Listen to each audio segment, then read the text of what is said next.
Jumbo, dear community, and welcome to Espresso Talk today. I'm Amma Robin, the host of this great and groundbreaking show where we confront the chaos of living Black in predominantly white spaces. I'm having my curcuma cinnamon pepper coffee today for this uncommon show. Today, we are confronting a deep and personal subject, American Independence Day. As a Black American, this day holds a complicated and painful history and feeling. Once a symbol of freedom and celebration, it now represents a strong reminder of the hypocrisies and the broken promises that still plague our country. Today, we are going to dive deep into why I and many other people loathe Independence Day and why this holiday is not ours to celebrate. Not my words, but I embrace them anyway. I'm going to tell you why in just a minute. Before we dive in, hit that subscribe button if you haven't already. And if you're feeling this show, share it with your fam, your crew, your circle, your allies. Everyone in your community. Now, grab that espresso or tea. Tea drinkers are always welcome here too. And close that door behind you. We're going to get deep and we're going to get real. And I hope that y'all are ready for this.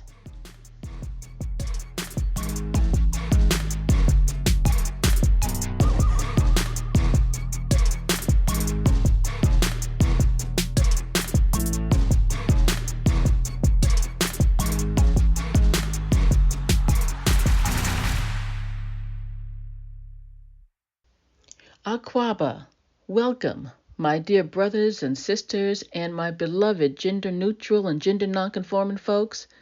I am so glad that you are here today. For many people, this is a special day, but not for me. I'm going to get real with you, though. I used to love July 4th. I used to love the Independence Day holiday. And not just for the barbecues and the flags and the fireworks, those are all fun, but because I believe in freedom and independence. And I believed in the founders telling the British to put the taxes where the sun doesn't fit. But also, I loved the idea of ordinary people fighting the empire for their freedom. This really sounds great, doesn't it? It is, but unfortunately, it is not the end of the story. I'm all grown up now, and I've learned more of the story, and now I have my own ideas about American Independence Day. And I can sum it all up in one word: hypocrisy. Let's begin by recalling, though, the powerful words of Frederick Douglass. He was one of the greatest orators, thinkers, and abolitionists in not just American history, I'm going to say in world history. In his iconic speech, "What to the Slave is Your 4th of July?" that he delivered on July 5th in 1852, Mr. Douglass laid bare the hypocrisy of a nation celebrating freedom while millions of Black people remained enslaved, and while the thought of abolishing slavery was completely unrealistic and not popular. Let's listen to a short excerpt of Mr. Douglass's speech read by Ben Copeland. I say it with a sad sense of the disparity between us. I am not included within the pale of this glorious anniversary. Your high independence only reveals the immeasurable distance between us. The blessings in which you, this day, rejoice are not enjoyed in common. The rich inheritance of justice, liberty, prosperity, and independence bequeathed by your fathers is shared by you, not by me. The sunlight that brought life and healing to you has brought stripes and death to me. This 4th of July is yours, not mine. You may rejoice, I must mourn. To drag a man in fetters into the grand illuminated temple of liberty and call upon him to join you in joyous anthems were inhuman mockery and sacrilegious irony. Do you mean, citizens, to mock me by asking me to speak today? If so, there is a parallel to your conduct. And let me warn you that it is dangerous to copy the example of a nation whose crimes, towering up to heaven, were thrown down by the breath of the Almighty, burying that nation in irrecoverable ruin. I can, today, take up the plaintive lament of a peeled and woe-smitten people. Asante sana for this reading, Ben. Yes, Frederick Douglass said, this 4th of July is yours, not mine. You may rejoice, I must mourn. And he did mourn. I still mourn. Though slavery has been abolished not so long ago, the systemic issues Mr. Douglass highlighted still resonate today. Freedom was guaranteed for everyone. Equality was promised. Life, liberty, and the pursuit of happiness was the goal. But not for us, not for Black people and other groups too. What we received was far from it. We recently celebrated Juneteenth, or Black American Emancipation Day. We were emancipated on that day, but I continue to say emancipation is not liberation. I used to get misty when I was younger when I read the Declaration of Independence. And yes, I did read it as a young person many times. It changed everything. It changed how people related to their government. It announced the full humanity of the individual. It announced that the people, individually and collectively, are important and powerful. In fact, they're more important than the government. It announced that the government existed for the people, not vice versa. But for all of this, the people were there for the government. Everybody thought that this was the right thing, that this was normal, that the people were there to serve the king and to serve the government. But the Declaration of Independence said, oh no, the government is there for the people. And that changed the whole relationship. Are you getting misty? I have to admit, I think I'm even getting misty again, because these are beautiful words. Let's hear them. Just the preamble, because it's a pretty long document. Let's hear them. We hold these truths to be self-evident, that all men are created equal, that they are endowed by their Creator with certain unalienable rights, that among these are life, liberty, and the pursuit of happiness. Okay, I bet you're getting misty now, because they are beautiful words. Then I remember that other word I just mentioned, hypocrisy. Let's take our first breather break here. This gives us all a chance to breathe for a minute, and then we can dive deeper. I think it's a good time to relax and to clear our minds. Breathing helps with that. I'm going to see you in a minute, and you all know that I love this song. Anything is possible. Turn me up in the headphone. Yeah. Trying to get a lot of dough and dirt through all the obstacles, cause anything is possible. Yeah. Oh man, I got a lot of goals. Stack that bread and by my nose. Anything is possible. Yeah. Trying to get a lot of dough and dirt through all the obstacles, cause anything is possible. Hey. Oh man, I got a lot of goals. Stack that bread and I'm back. I hope that you took some time to breathe. I did, and that always makes a difference for me. Asante sana for sticking around. Let's get to it. As a black woman living in the chaos of white society, I've heard the stories of my ancestors being denied recognition as a human being, and I've heard the stories of how black people have fought for and died for every right that we have. Yet, I have seen in my lifetime how these rights are not even close to unalienable.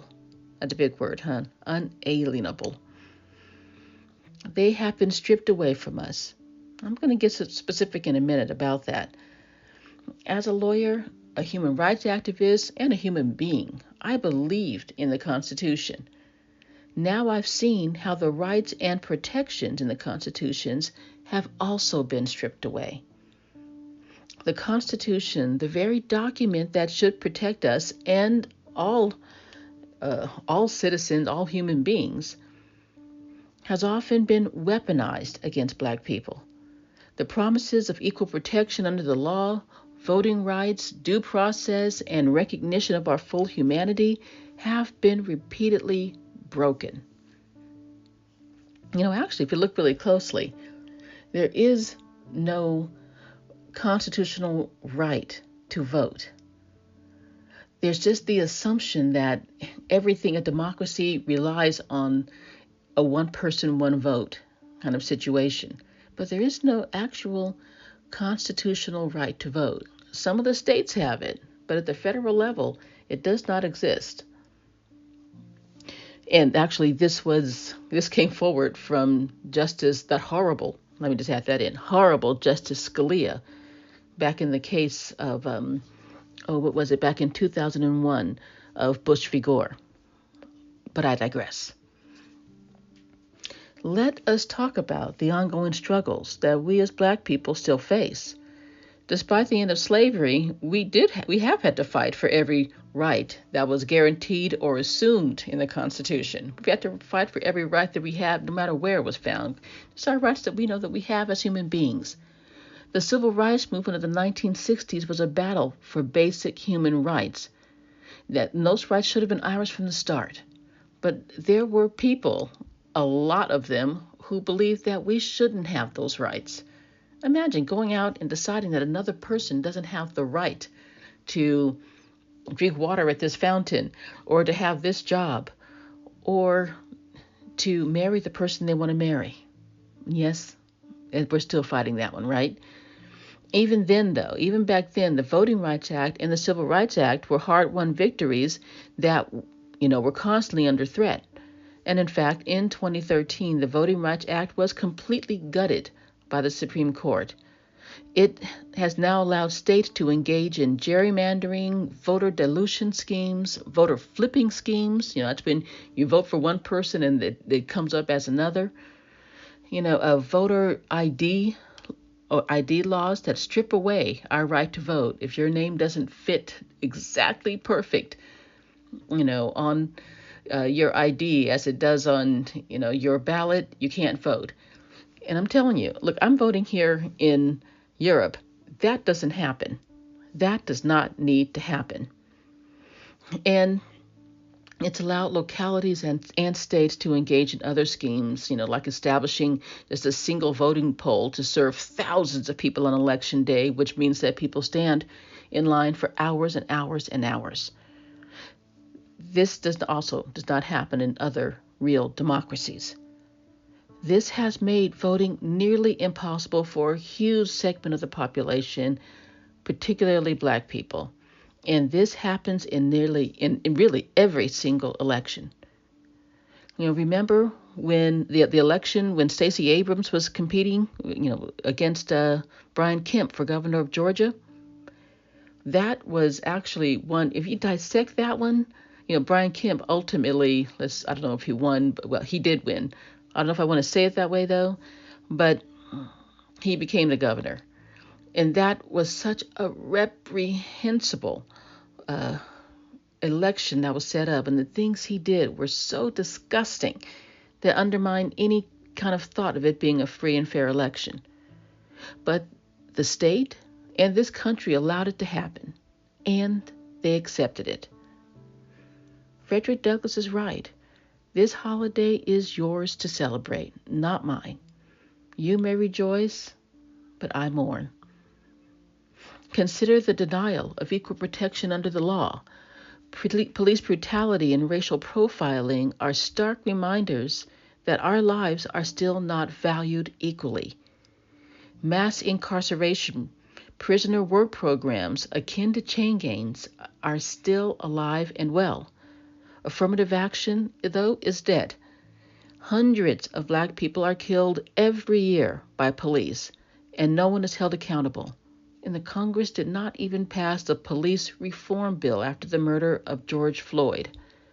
The legal system, which is supposed to be a source of justice, is really just a source of terror, hostility, and brutality for us. Yep, this is why I mourn. It's important to understand the roots of these issues by examining the founding fathers themselves, the founders. We know that many of them, including Thomas Jefferson and George Washington, owned black people. They raped black people. They beat, killed, and tortured black people. The very foundation of this country was built on the backs of enslaved Africans. And also we know about the native population, how it was decimated. And it didn't stop once they arrived. It continued for hundreds of years and continues today. The Declaration of Independence, though, declared that all men are created equal. Yet the principle was not applied and was not meant to apply to black people. This glaring contradiction underscores the deep-seated issues that continue to affect us. How can I get misty about reading that after I learned that it was never supposed to apply to me or anyone who looked like me? But, and I don't accept that was just how it was back then. No, I don't, and neither should you. But what are we accepting right now, today, as we celebrate America's Independence Day? We are accepting all of those injustices, those inequalities, and those outrages that I just mentioned a minute ago. I'm not accepting them anymore. Not for one more second. And like Frederick Douglass, this is my day to mourn.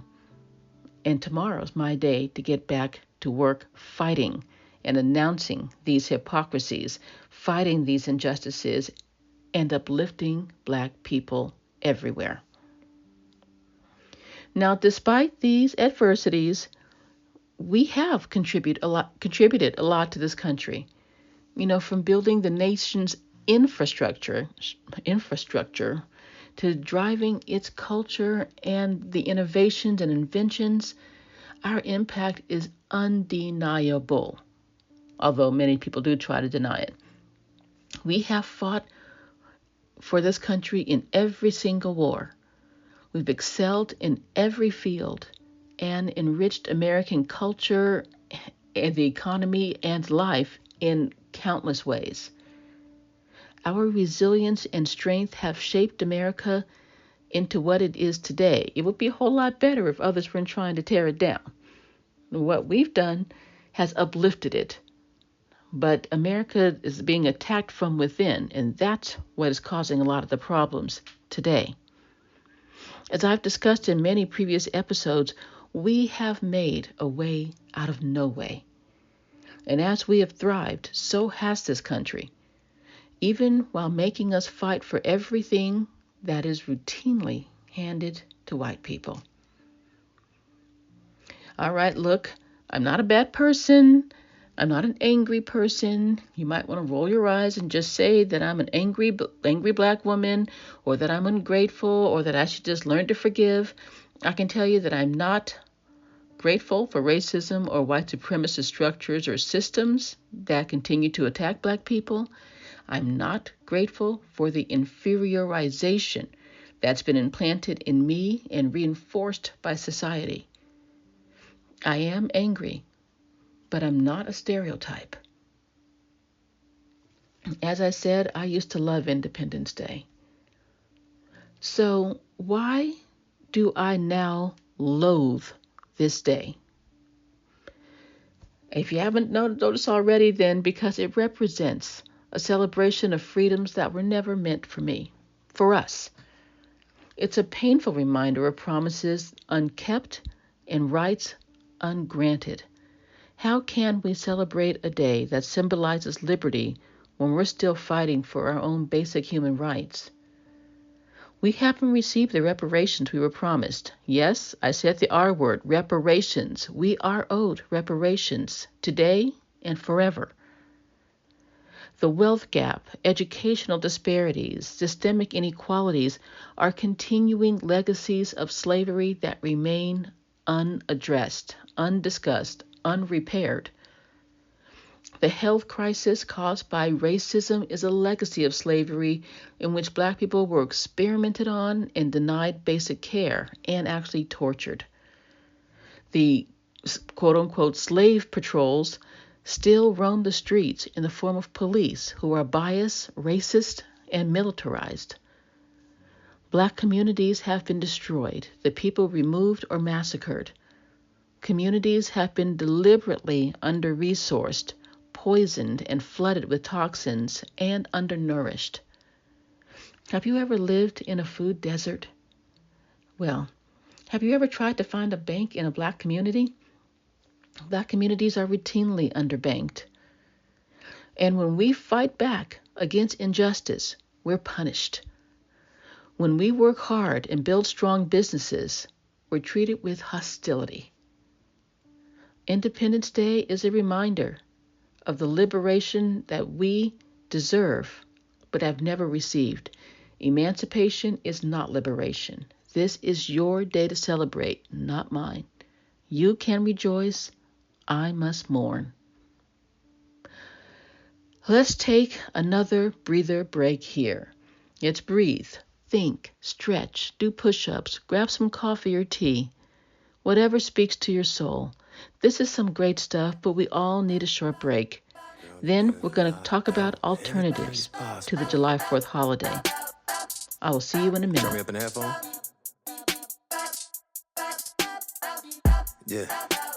Trying to get a lot of dough and dirt through all the obstacles, cause anything is possible. Yeah. Oh man, I got a lot of goals. Stack that bread and vomit nose. Anything is possible. Yeah. Trying to get a lot of dough and dirt through all the obstacles, cause anything is possible. Hey. Oh man, I got a lot of goals. Stack that bread and Asante Sana for staying with me. I wasn't sure if I was going to lose some people when I mentioned alternatives to celebrating July 4th. So, you must be some courageous, creative, and interested people. So thank you for being here, and let's get to it. So what can we do instead of buying into the myth of Independence Day? For me, it always begins with awareness. We can become aware and educate ourselves and our communities about our true history. Understanding our past is crucial to reshaping our future, and we can learn the true history of the founding of the United States and of the founders. Now, they did some great things, but they also did some pretty horrible things too, and we need to know the full history. So we've done some difficult things too, but we've done some amazing things, and we need to know the full history. This is one thing I'm going to do now. Instead of the barbecue and the fireworks, you know what I'm going to do? And I hope you'll do it along with me. It is called the New Founders Challenge. What is that? Great, I'm glad you asked. I'm going to tell you. While the original founders of America laid the groundwork for the country, it's, I believe, the new founders who have fought tirelessly to make this country live up to its ideals of liberty and justice for all. These are Black Americans who have risked their lives, their freedom, their sacred honor to push this nation towards equality. They are the unsung heroes who have stood up against oppression, challenged systemic racism, and demanded full rights and recognition promised by the founding principles of this country. From Frederick Douglass, who very eloquently denounced the hypocrisy of celebrating freedom in a land of slavery, to Martin Luther King, who envisioned a nation that rejected capitalism, militarism, and racism. These new founders have paved the way for progress. You might include someone like Angela Davis, who has fought for the incarcerated and oppressed and gave us a vision of what it would be like to abolish prisons, how that can be done, and yes, it can. Or there's Rosa Parks, whose activism and her act of defiance sparked a movement. And by expanding our concept of the founders, we honor those who have dedicated their lives to ensuring America becomes truly a land of liberty and justice for all. We're a long way from that now. Despite all of their hard work, there's been forces that have pushed back against them. There's a lot more work that needs to be done, a lot. But these people have really pushed to make America what it could be. So I encourage you to think about your own founders, those who have inspired you, who have fought for justice, who've contributed to the ongoing struggle for equality. Their courage and commitment continue to shape our nation and uplift all Americans. See, when Black people work to uplift Black people, everybody benefits. So, who are your founders? I'm challenging you right now, because we got to think beyond the old white men in wigs. We got to think about the people who are really out there on the front lines now and for hundreds of years. I have a short list I'm going to share, but don't want it to influence you in any way. I'm just going to throw out a few, but I would love to hear your list. Now, I'm going to say here, my list, Thurgood Marshall, and, he was an amazing Supreme Court justice.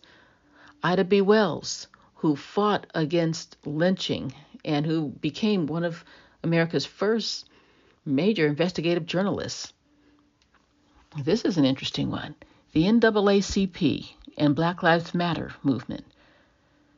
Yeah, they don't have to be individuals. They can be organizations and groups that have been working tirelessly for to uplift America and to give rights and equality to people.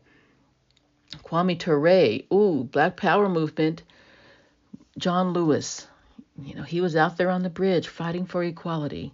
Audre Lorde, yes, who opened up our minds and as Black people and as feminists to equality and justice.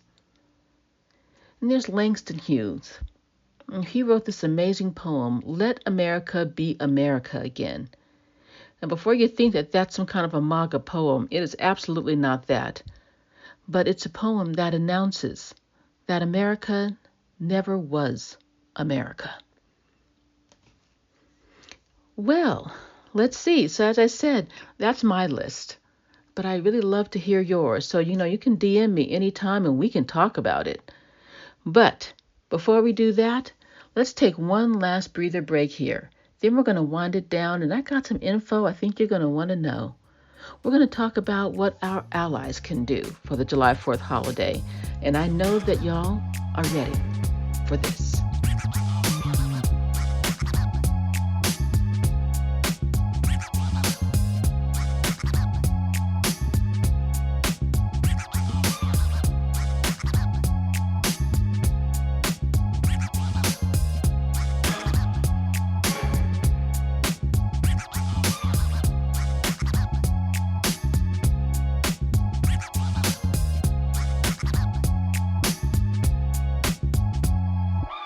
Asante Sana for staying in the building. And I really do appreciate your being here with me. I know that sometimes I can be a little bit, of a downer. I can discuss some heavy things and you want to be out there celebrating and all of that. I wish I could celebrate with you, and now you know why. But you do you. But I do want to say To our allies, thank you for being here with us and for us. And here's some specific actions that you can take to support us on Independence Day or July 4th. First, educate yourself and others. Learn about the true history of July 4th, the July 4th holiday, and share this knowledge with your circles. Sometimes we don't have access to other circles, to your circles, but you do, and they'll listen to you. Use your platforms, what's wrong with me? Platform to amplify Black voices and stories. Number 2, stand in solidarity. Join protests and demonstrations that call out the injustices and hypocrisies of Independence Day. Show up, speak out, and stand with us, shoulder to shoulder. Support Black-owned businesses and donate to organizations that are working towards racial justice. Economic empowerment is a critical part of the fight for equality.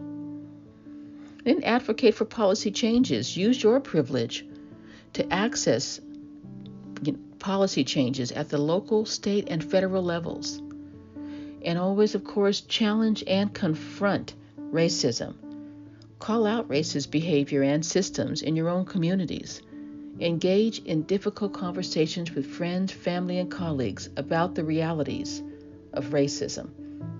They will listen to you more so than us. I'm going to wind it down now because it's getting a little bit long and I think my point is made. But I want to go back to the preamble of the Declaration of Independence. And I'm going to change it a little bit now to update it. And, well, I'll just throw it out there. You let me know. We hold these truths to be self-evident, that all people are created free and equal, that we are endowed by our Creator with certain unalienable rights, yes, I kept in that word, that among these are life, liberty, and the pursuit of happiness. Let's do it for real this time, not for some, for everyone. Asante Sana for being a part of Espresso Talk today. I look forward to continuing these uncommon convos with you as we envision liberation for all people. Again, not just for some, but for everyone.